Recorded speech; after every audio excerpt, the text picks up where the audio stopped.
Newcomb Construction is a family-owned design-build general contractor. We work using the concrete tilt-up method. We cast our own concrete wall panels on the job site, and then we tilt them up. What I really love about our job is working with the clients. They strategize and dream for their own company. We're part of it.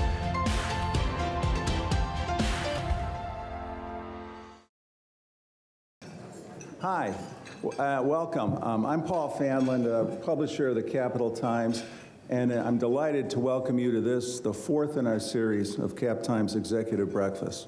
Before I forget, which I will do, Mark Richardson just reminded me that there are pads at the table for you to put your questions on. We'll collect them and bring them up to the front. Our speaker today is Mark Skogen, President and CEO of Festival Foods. Festival has 40 stores in Wisconsin, including one nearby on East Washington Avenue. I recall we were talking before we started about its opening probably less than a decade ago, and it's been a big success here in town. Mark is from De Pere, where Festival is based. One of Festival's strengths is its distinctive style of grocery business, and you'll hear more about that today. Mark, thank you for being here. We're really thrilled to have you. Our moderator today is Mark Richardson, as he has been for the first three executive breakfasts, and rather than slowing things down, you can look at your handout and find out more about both gentlemen. You know, for those of you who haven't been to one of these, this program is designed to bring in speakers, CEO speakers from across the state to talk about doing business in Wisconsin, about their story, and also about their business's story. And we're really pleased that it's off to such a great start. Our next speaker on November 17th will be John Pfeiffer, CEO of Oshkosh Corporation. A couple of years ago, the city of Madison bought a fire truck, an electric-powered fire truck from Oshkosh. So while its history is of heavy manufacturing, it is also evolving, and that will be a great event. This event is made possible by our sponsors, Andy Burrish and the Burrish Group at UBS, and Newcomb Construction is another major sponsor. Andy, frankly, is more than a sponsor of this event. He's the co-creator, and we met as recently as last week to talk about speakers and format and approach going forward. So I'm going to turn the mic over to Andy to also welcome you. Andy? Thank you. I'm the pitch man for this thing, so I just want to tell you what we're trying to do.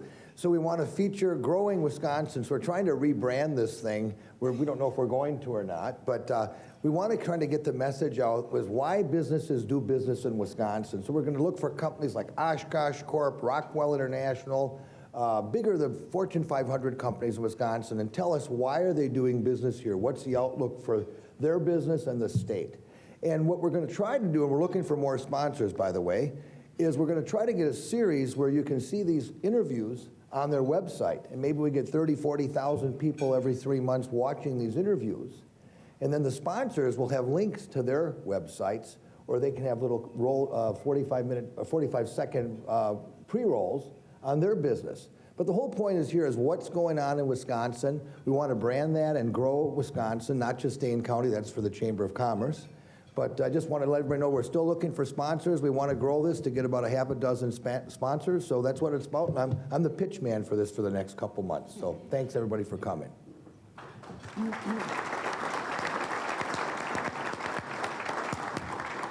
can imagine from my seat how helpful Andy is to all this. Thanks. I'm going to turn it over to Mark and Mark so we can get right to the program. Thank you for coming. Thank you, Paul, and thank everybody for being here. When were we here last? It was pre-summer, right? Early in the summer? Everybody having a good summer? Yeah? Let's try that again. Everybody having a good summer? Yeah, that's what's up. I promised Mark, a good time, so I'm going to count on you guys to help deliver that. So, Mark, thank you for being here. Happy to be here. Thanks for having me. So how's your summer going? Very fast. Yeah. Anybody check out the Light Up the Isthmus fireworks at Bree Stevens? Anybody there? Show of hands. Okay, guess who sponsored that? This guy. Give it up. Right on. So we mentioned the store on East Wash, but you have a couple other stores besides that one. How many in the chain? We have a total of 40 right now that are festival stores, and we have 6 what we call HGI, hometown grocers. They're kind of smaller mom and pop type stores in smaller communities.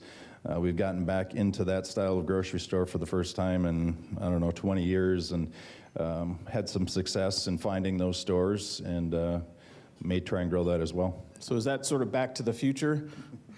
Yeah, it's very ironic because we were Skogen's IGA stores, which is a small, sort of format of store, and then this festival format came to us. We didn't create it. Our wholesaler had it, and so we get into this big box style of store and then shed those smaller stores over time.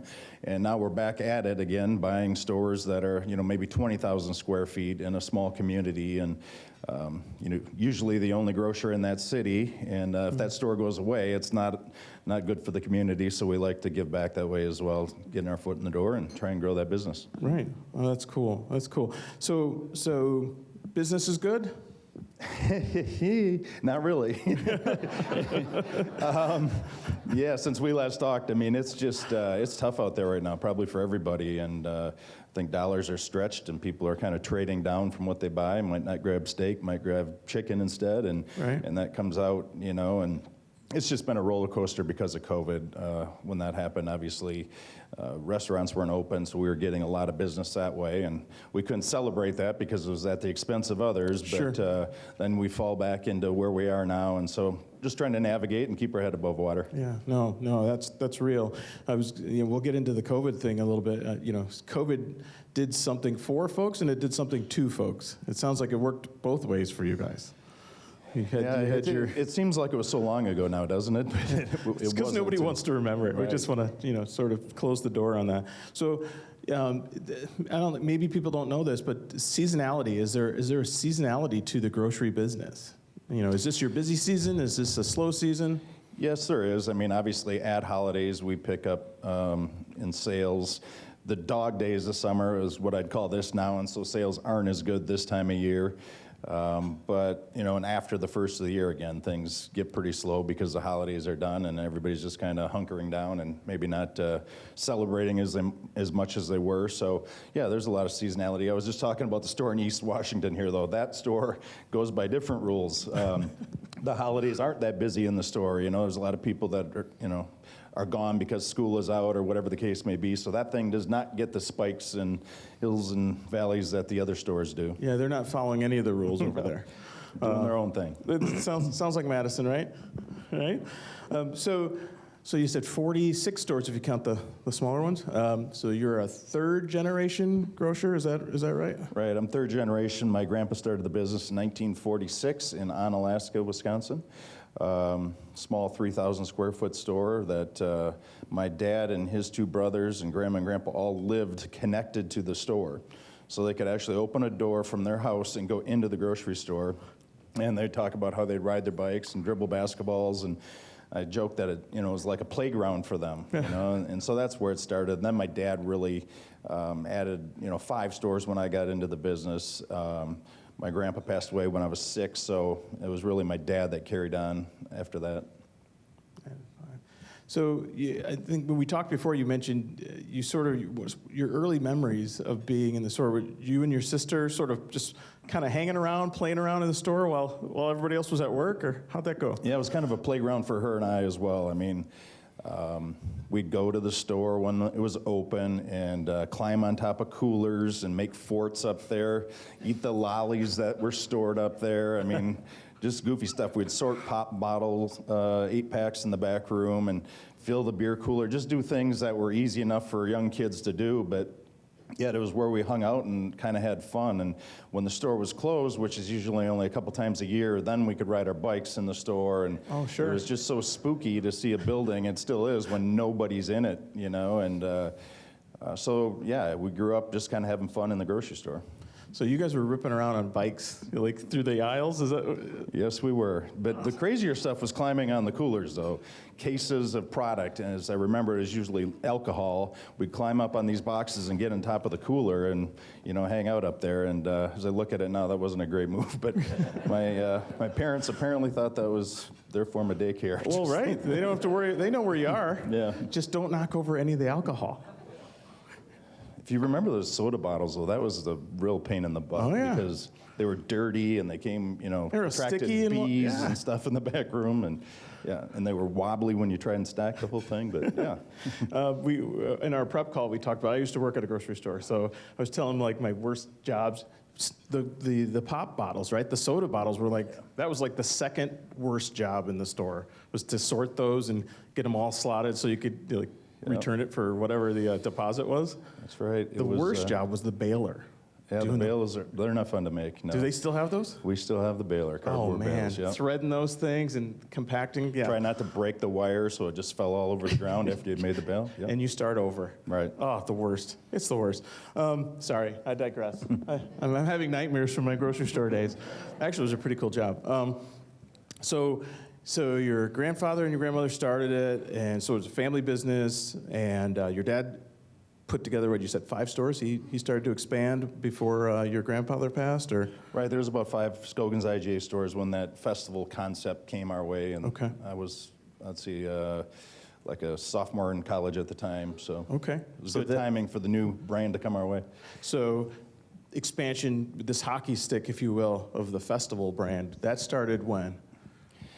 Well, it was, what was that, 1990, I guess, is Okay. when we built that first festival store. And from there, we hadn't been out of our market, the La Crosse, Onalaska area. We found a store in Marshfield, Wisconsin, that was owned and existing and not doing well, going to go out of business. So we go over there and turn that around in a couple of years.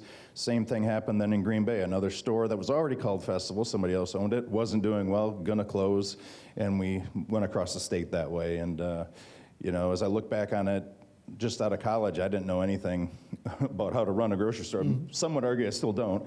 But, so we go to Marshfield and fix this store, basically, and it's a real good store for us. Lived 2 years there, and then moved over to Green Bay and did some of the similar things. Okay, that works. So do you guys have stores outside Wisconsin, or? Nothing outside of Wisconsin.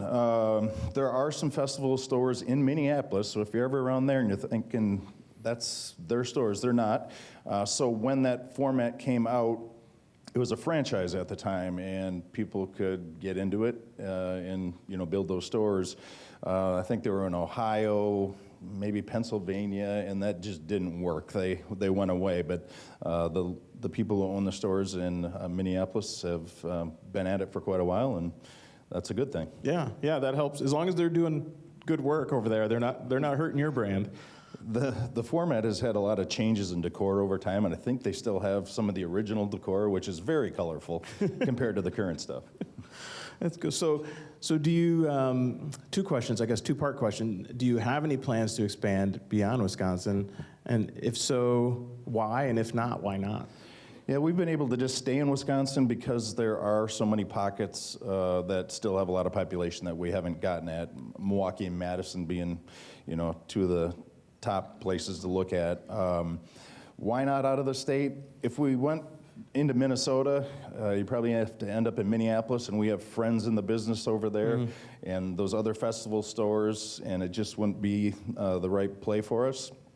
And then if you go into Illinois, again, it's getting into running a business in a different state and a lot of the other things that can challenge you with that. And so we've stayed in the state. But at some point, yes, we probably do need to move out a little bit. And the further away you get away from all your core leaders, we worry that we can't, service and take care of those stores quite the way we would if they're closer by. Right. We were talking before the event this morning about our different guests that we've had on this show and the range of businesses, right? From Generac to Shine and nuclear fusion. Probably, although this group, some people said, "Oh yeah, I know exactly what that is."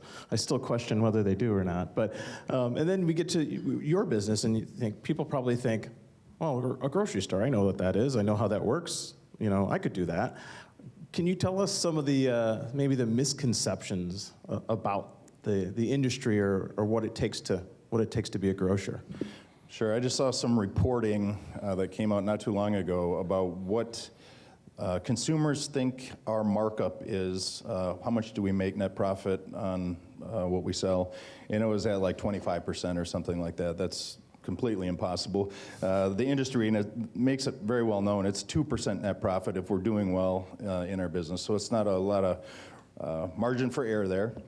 The other thing that when we were talking prior about, you know, I've heard this over time where people think we put the milk at the back of the store so that it's inconvenient and you got to go all the way back there and get it. Why don't you put it up front?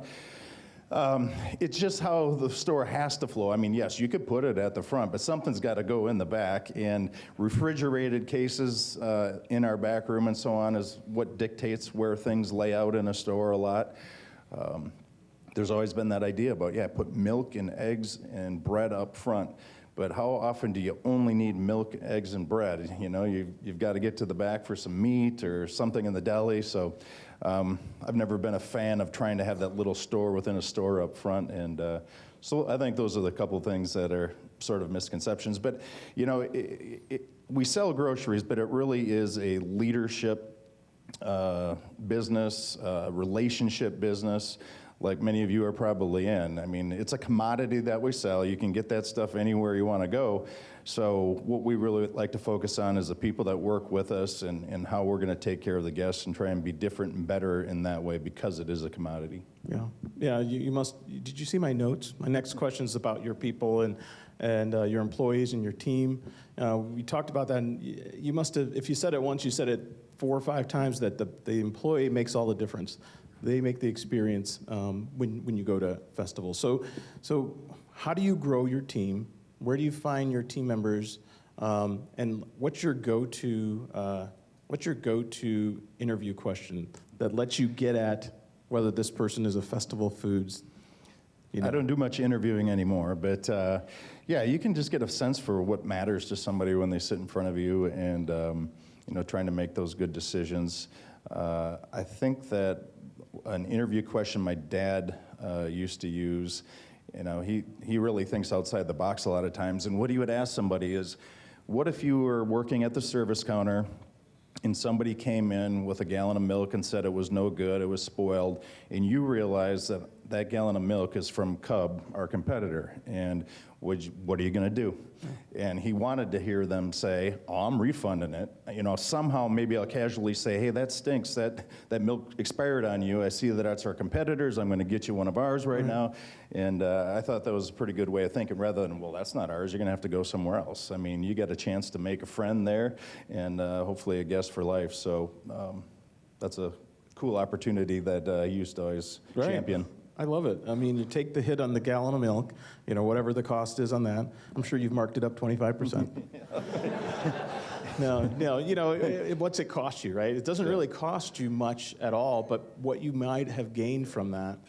We're doing associate empowerment now is what we call it, or actually Boomerang Plus. I use the wrong terms. So the boomerang principle is every decision we make is based on one question: will it bring the guest back? My dad stole that idea from a guy in Ireland who had that on his grocery store walls and said, hey, do you mind if I use this idea in the U.S.? So my dad comes back, starts sticking boomerangs everywhere, and we're thinking this is really weird. But it really, it was more impactful than we would have ever thought, that our guests understand what it means as we take care of you first and worry about ourselves second. And so with associate empowerment, it goes a step further, again, what we call Boomerang Plus, is if you're a 16-year-old and you're stocking in the produce department and somebody comes up and says, how are these strawberries?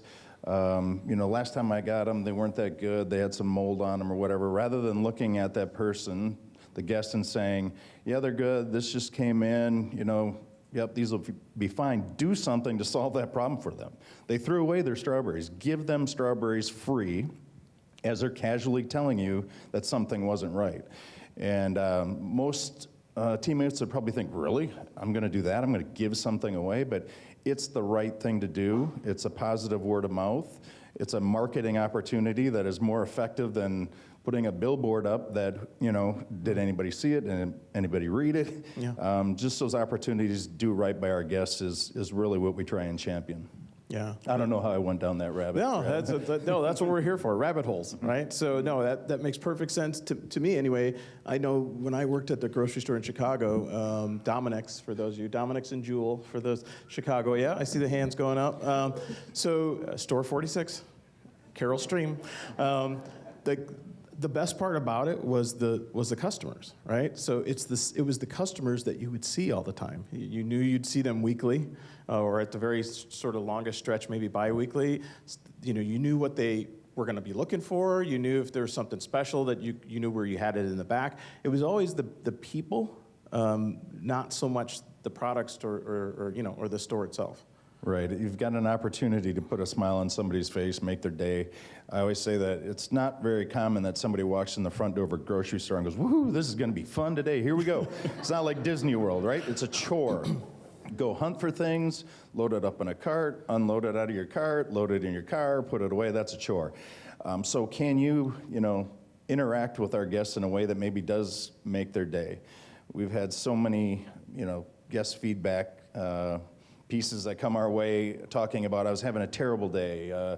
My brother just died, and I was in your store, and your person made me smile, made me laugh, saved the day for me. So it's those opportunities that you have to enjoy and try and get there with guests as they walk through a store. Yeah.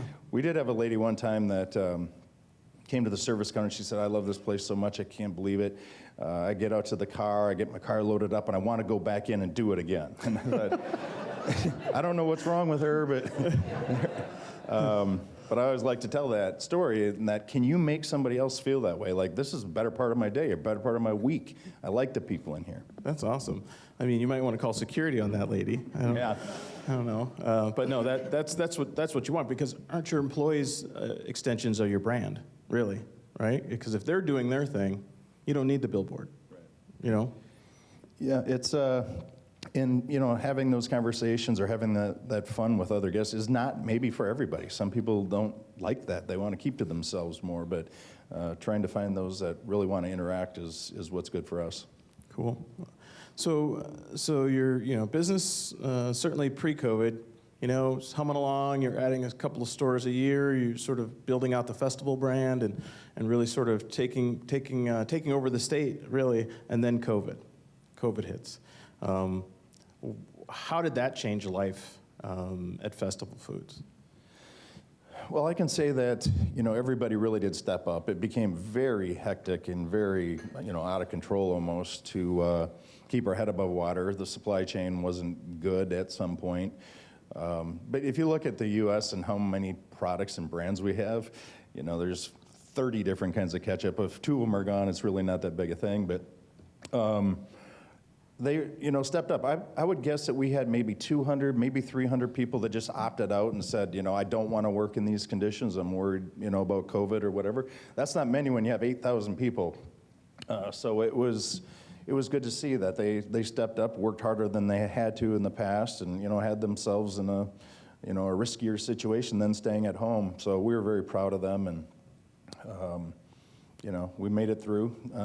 Supply chain is not back to what it was prior, but it's sure a lot better than it was, during the heat of things. Yeah. Is that when the gray hair? Is that when you got the gray hair? Or? I've had those for a long time. Okay, I was going to say it looks good on you. So COVID hits, everything gets crazy. There's no blueprint for it. You don't know, how to go forward. And what are we doing this week? What's the protocols? Did you see volume change? Did you see delivery methods change? Maybe you guys weren't delivering to the home and started, or what happened in that space? Right, volume definitely went way up, and it stayed there when restaurants couldn't be open and bars couldn't be open. We have big wine and spirits departments, so that benefited as well. What was the last question? I don't know if they're even in business anymore. Peapod, home delivery of groceries, or.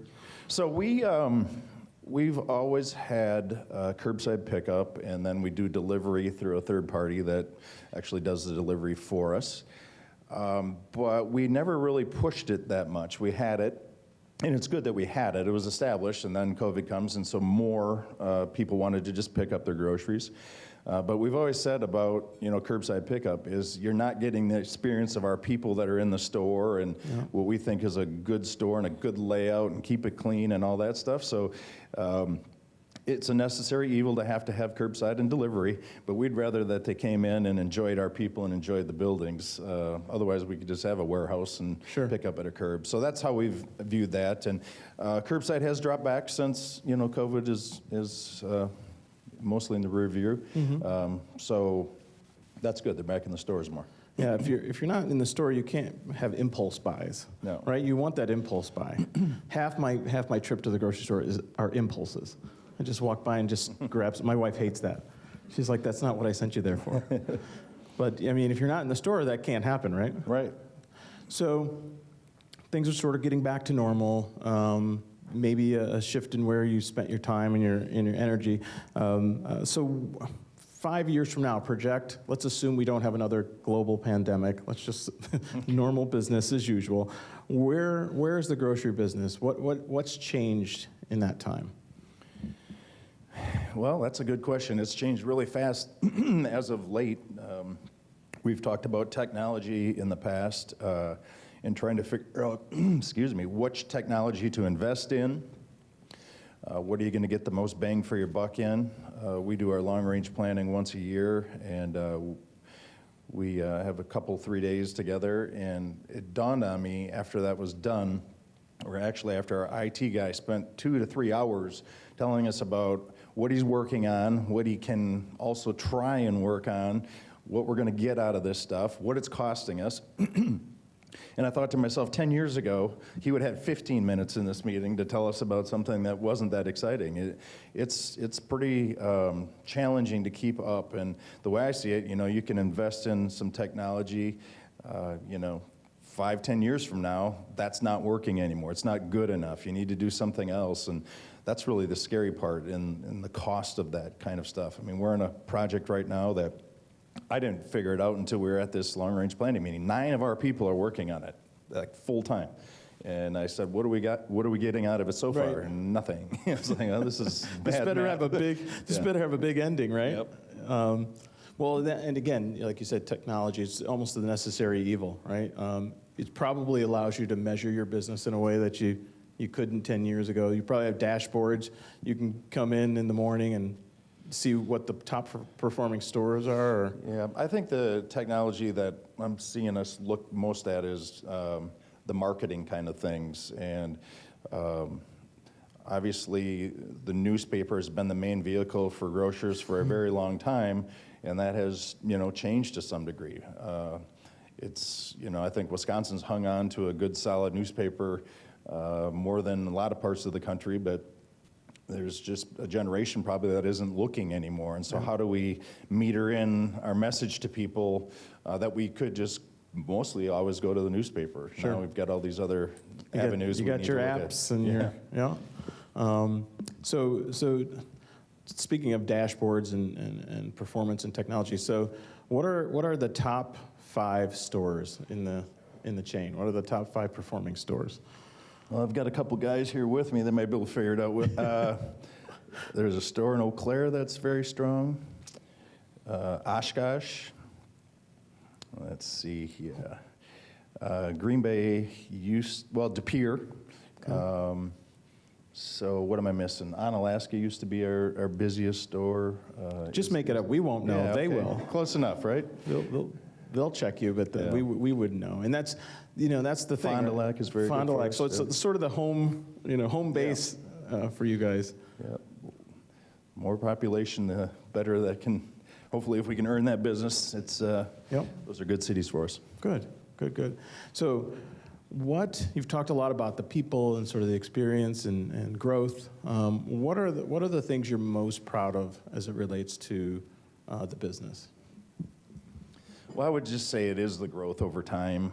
To have that Festival Foods format come to us in 1990, we hadn't done any of that yet. And it might seem like To people not in the business, they might think, well, what's the difference? You have a 20,000 square foot store or 70,000, you're still selling groceries. It just operates different in how you merchandise and so on. So to come through that and really grow the business it's not very easy. There's not many independent retailers out there anymore. It's usually, traded companies, Kroger's of the world, Walmart's of the world. Yeah. And so for us to still be alive and kicking is something I'm proud of. And the team that we have and the people that we've come across as we've grown, there's a few that I got scolded for saying we got lucky.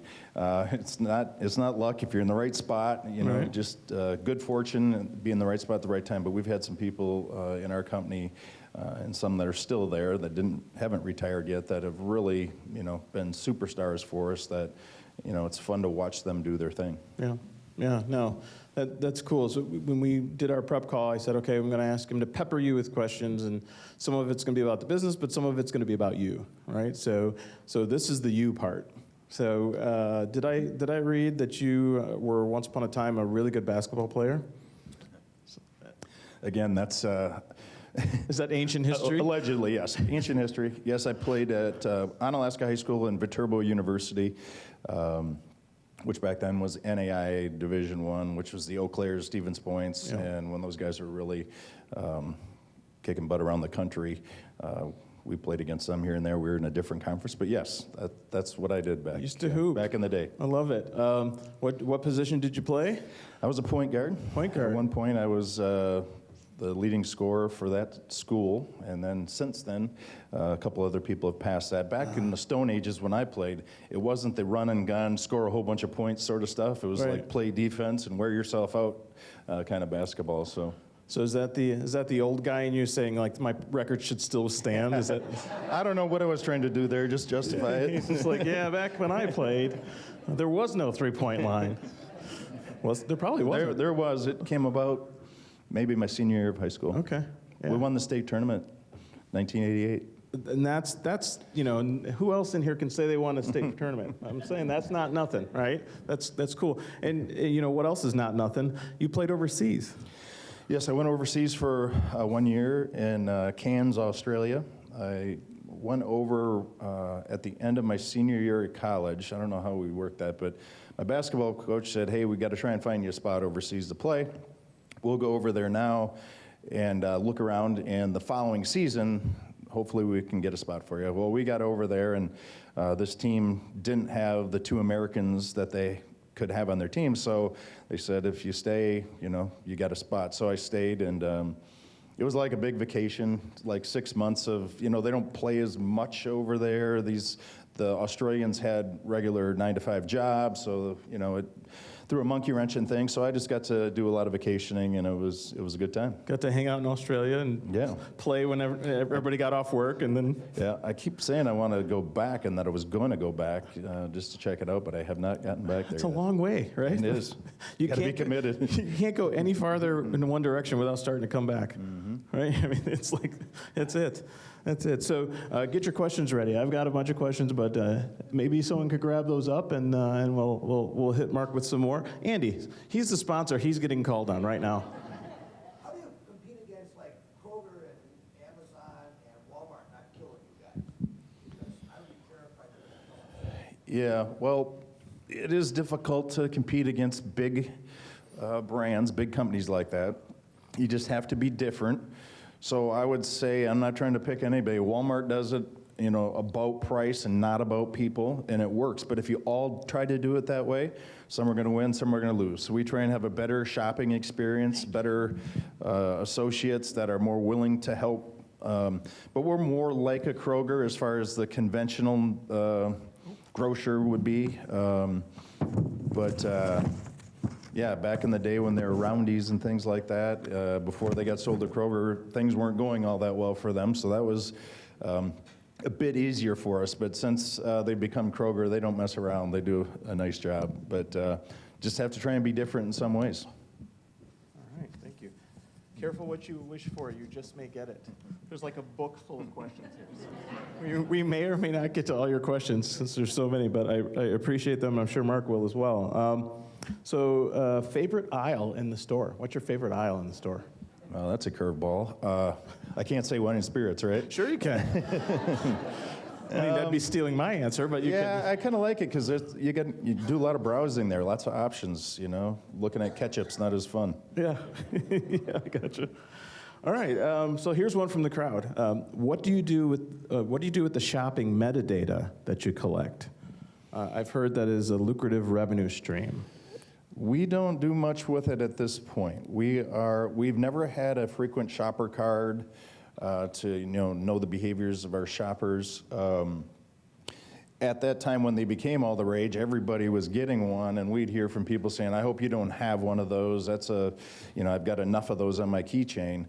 And the thing about cards or frequent shopper cards, where you'd get people's data, is that there is no free money. That card isn't getting you any more than using a coupon at our store or scanning a barcode that gives you the discount. So we've stayed away from it. However, we are getting into some e-couponing, which we'll be using phone numbers for. So, but once we get that was a long-winded way to say this. Once we get that, we're going to have better data that we can mine, and that's a lot of what that IT stuff is going on right now. Is that the thing that 9 people are working on? Yes. Had a feeling. Very productively.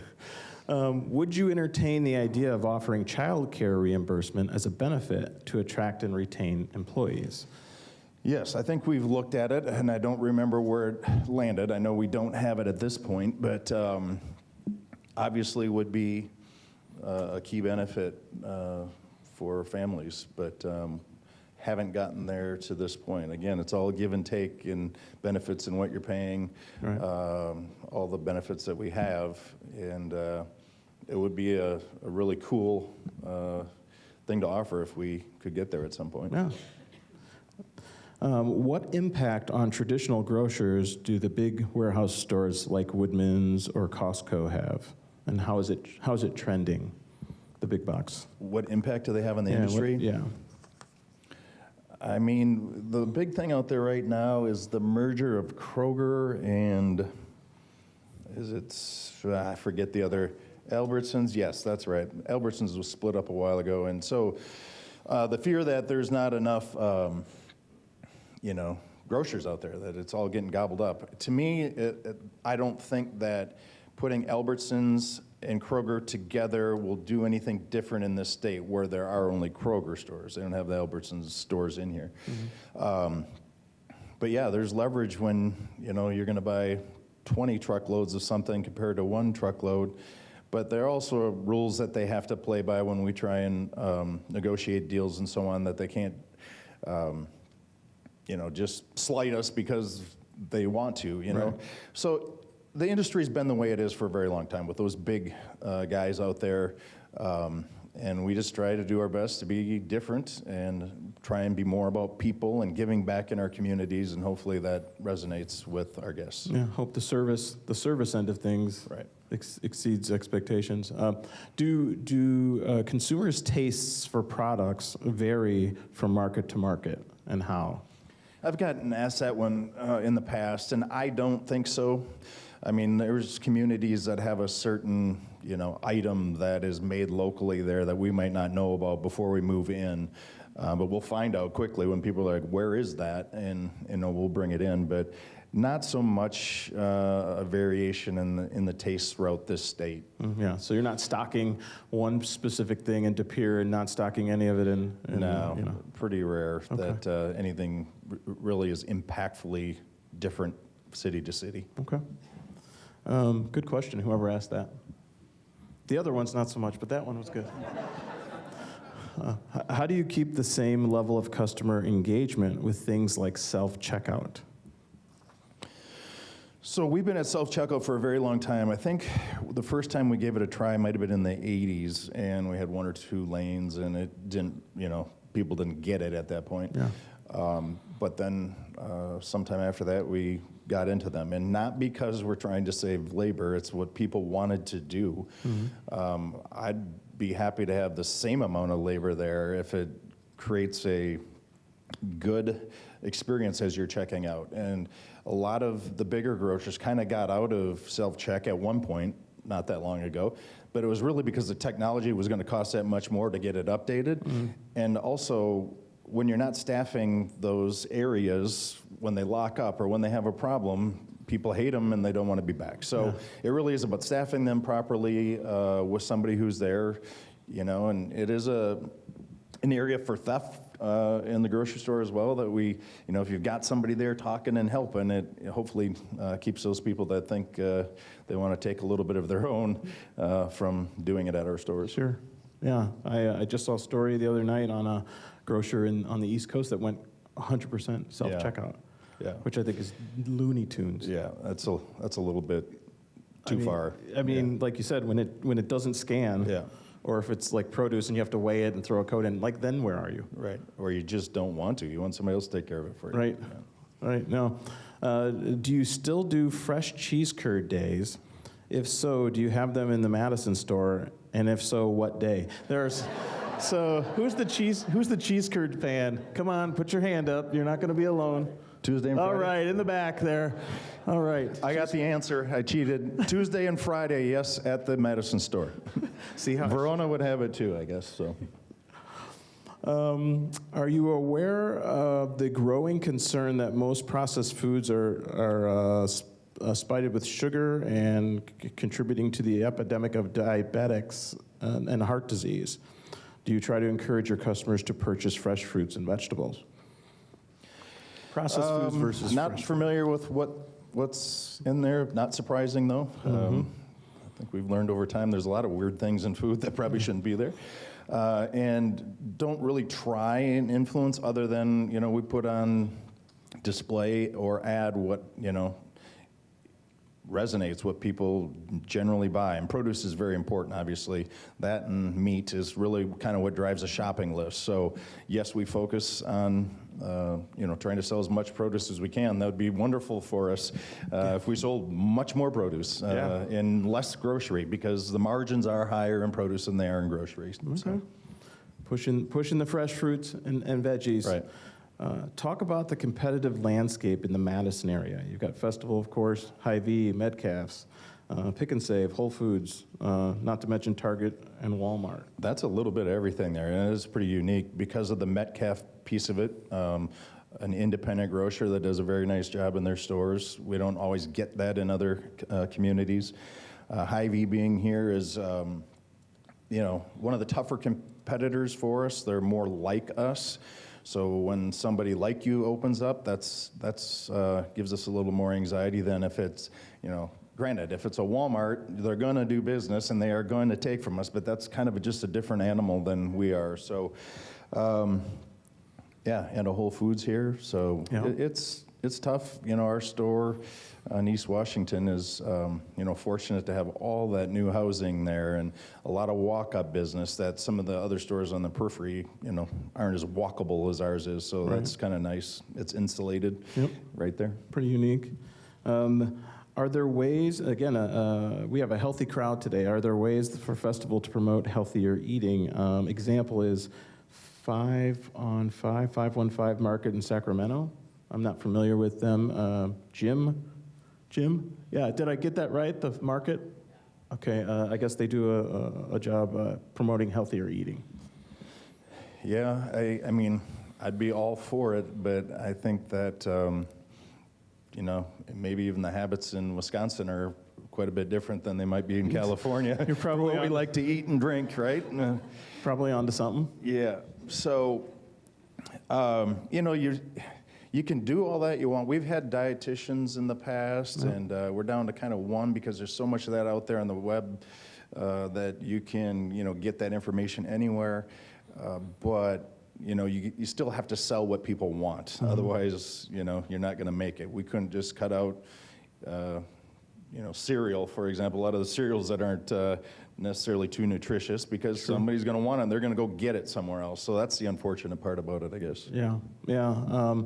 Another question from Jim, another good one. What is Festival doing to reduce food waste? Well, again, software. We've got, that's part of the 9 people, is a production planner, so we're not overproducing or producing things that never even you made 9 and you throw 9 away. That's really bad. So that's going to help us a lot. We give our food waste to food pantries that will come and pick it up. So there's not as much food waste as you might think. We do a pretty good job of, keeping track of that, rotating, and, if you need to put something on a temporary sale, to make sure it gets out of there in time. But yeah, working with food pantries and also this production planner is going to help us quite a bit to make sure we're not just making bad decisions on the front end. Right. Now, that's real, right? Like I said, we don't have a hunger problem in the United States. We have a distribution problem, right? And so I know you guys partner on sustainability. You partner in your local communities with organizations that can help that, help reduce that waste. So that's pretty cool. Talk about your local community connections and how you guys give back. Beyond the fireworks, which everybody knows, what other ways do you guys connect in your communities? Well, it's kind of nice because it's not always about us giving money to the community. I mean, that's one form of giving, but we can also leverage the amount of people that come through our stores, selling those little paper icons for $1 at a time. And I think, in a couple of weeks, we can bring in like $40,000 across our company to be given to whatever organization we choose. Allowing the Salvation Army to ring bells inside the store, not outside. So there's a lot of things that we can leverage and try and give back. And we just think it's the right thing to do. We're supported by our community. We want to give back in our communities as much as we can, wherever we can. There's not much we say no to as far as a category. We try and stay away from sports teams, for example, because there's a million of them, and how are you going to do that properly? But we love giving back in any way we can. And I started with my grandpa. I remember the story being told, I think by my dad or somebody, pretty close to me. But then I heard it from somebody random that also worked with my grandpa. But he had this mentality that he was going to give back in his community.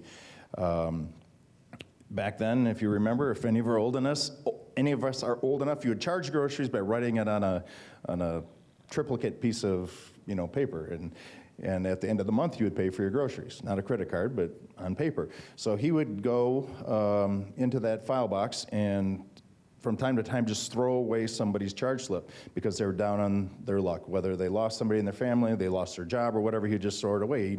He knew he needed to be good to that person who was a regular shopper. So I think that's really what it was rooted in from the start, just trying to give back, and we've been fortunate to be able to do so. Cool. It's kind of the old, the modern day version of what you just said. It was the milk, that they bought somewhere else that was spoiled, and you took care of it. Right. So it lives today, right? What does Wisconsin need to do to improve its business climate? That's a loaded question. That might take the rest of our time. Yeah. Well, just regulations in general are tough. The federal government's got something coming down on our refrigerant, and our industry over time has changed the refrigerant to be better on the ozone and so on. And now they're kind of making a decision to switch into, I think there's 3 other things we could be using, CO2 being one of them. If we all had to flip into CO2, there's not going to be enough, and it's going to cost too much. But all the systems that have to be put in to changed out in order to use CO2, for example, is huge. And so these smaller grocers, 20,000 square foot store, one single owner, to try and switch those systems out, I don't see how it ever works. So we've been going back, to try and talk about, we believe in trying to help the environment, but we can't do it this fast. It's not going to work. Not to mention the technicians that wouldn't know how to work on these systems. So, and they don't work very well in the South, where it's real hot at times. So lots of stuff like that, but I don't think of anything in Wisconsin in general about the business environment. We like it here. Sure, just a regulatory sort of climate, and how it almost is like if you were to say you have to go from gas-powered vehicles to electric, but you need to do it right. Just too fast. Right. You can't course correct quick enough in our industry to get that to happen. I can appreciate that. Will you expand to other states? I think you've already sort of said, hey, if there's an opportunity and it looks good and it's right, you'll think about it? We'd get out of the state at some point. But again, the further away you get away from home base, you get worried that you're not able to watch over things quite like you want to. Sure. And by going public, someone said, are any plans to go public? No plans to go public. We are an ESOP, 49% owned by our associates. And that's been about an 8-year, 10-year journey, and we really like that. And, people that end up retiring and they've got that account that kind of works in the background is pretty cool to see for, our teammates as they move on. Okay. I think we got to pretty much all the questions. I've got a couple more. Word association. We're going to play word association now. Might stump me on this one. Yeah. So this is the which aisle is it in quiz. Ready? No, I really mean this because I need to find these things. Cereal. It'd be about aisle 8, Okay. 9.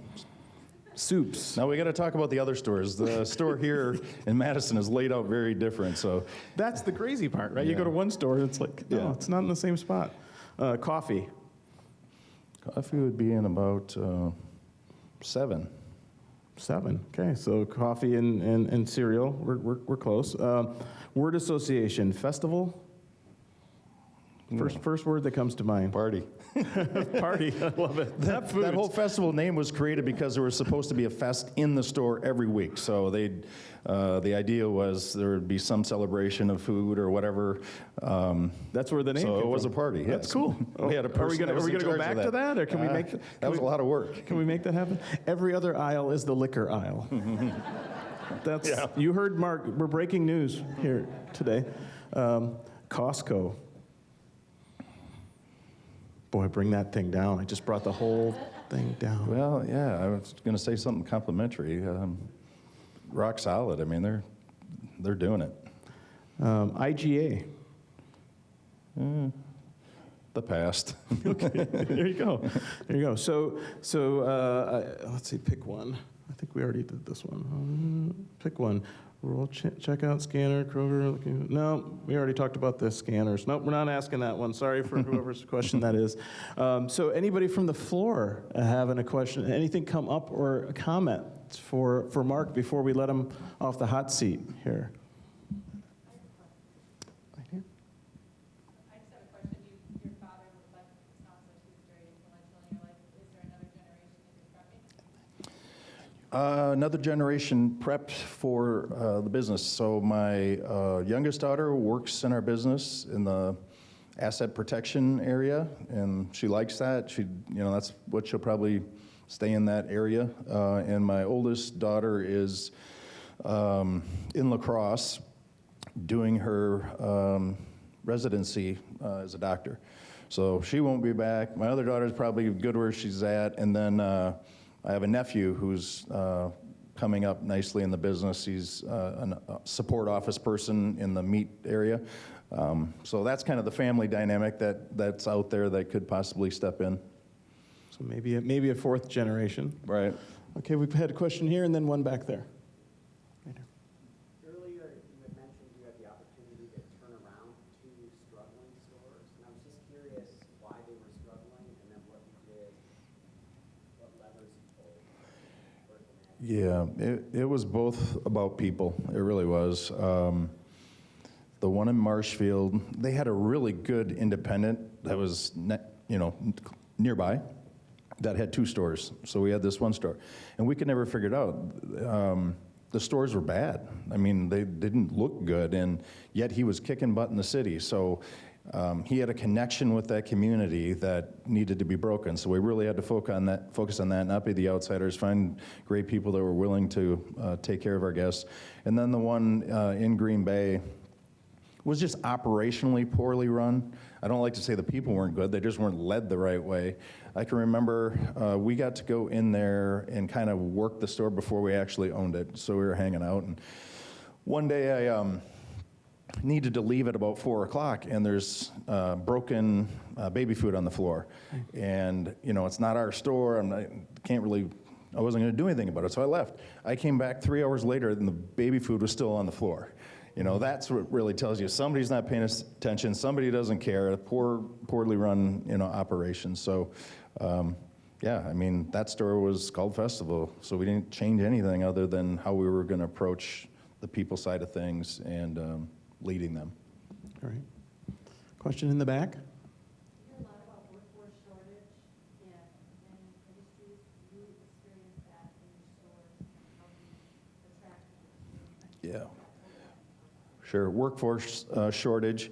It was rough during the pandemic. After the pandemic, I think if you asked our stores, most of them would say, we're staffed fine, we've got enough. Yeah, I'm hiring a little here, hiring a little there, which is a real relief because I didn't think we were going to get to that point this quickly because it was really bad for a while. You know, it's an entry-level job in a lot of cases, so you get a lot of high school, college people that want to apply, and, you know, in a part-time situation, so that's good. But when it comes down to the more difficult positions or a skill, a trade, actually cutting meat, baking, you know, doing kitchen prep type stuff, yes, that is more of a challenge. And we've had, you know, wage scale increases and changes all the way through the pandemic to just try and keep up with things. You know, just all the little things. You can see your schedules online now and trade shifts and do things that just make it easier and nicer to work at Festival. And I forget, there's a small handful of other things that we've done in the last 2 years to really kind of try and make it a desirable place to go and look, whether it's your first job or something you want to kind of hang in as a career. Good question.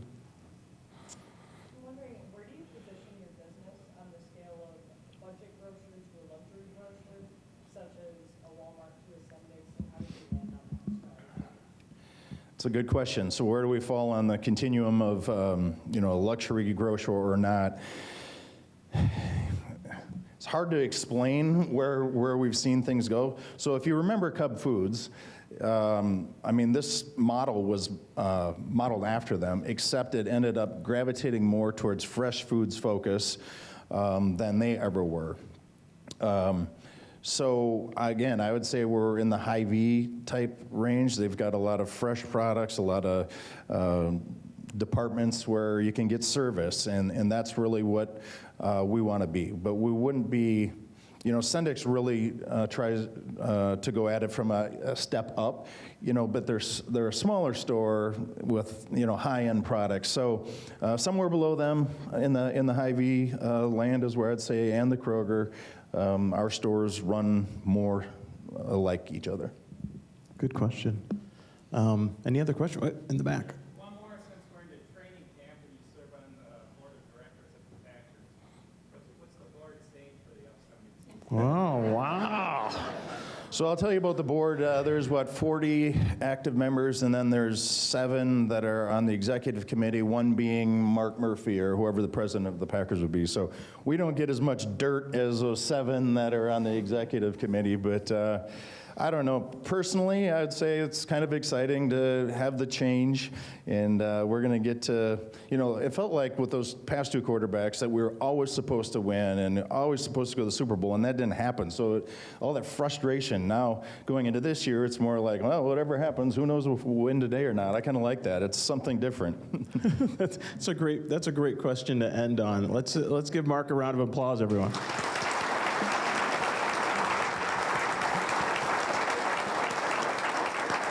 And just a reminder, our next session will be with John Pfeiffer from Oshkosh Corporation on November 17th. Thank you for coming this morning. Have a good day.